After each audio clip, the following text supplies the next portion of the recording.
घुरी ऐसे तो कट करे ना वो पूरा वाले का गति नजर आता है तो का के ना पूरा वाले का जानता एक ऐसे देगा खतरा पापा ए मोही परवाने पूरा मन के चूल्हा जला के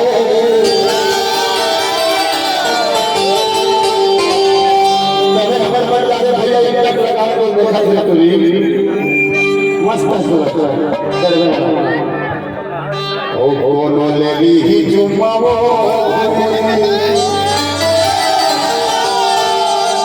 चला चला के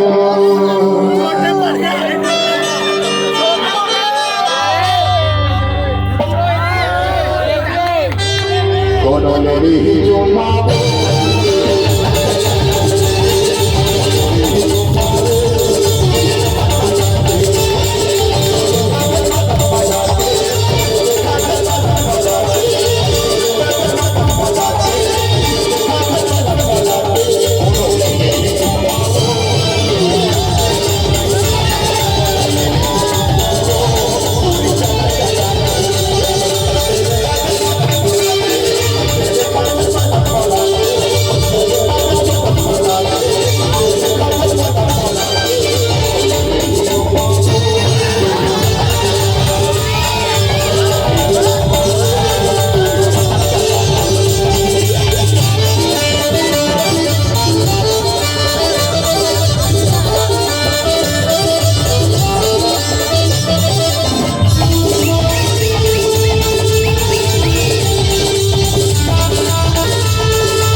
संगवारी हो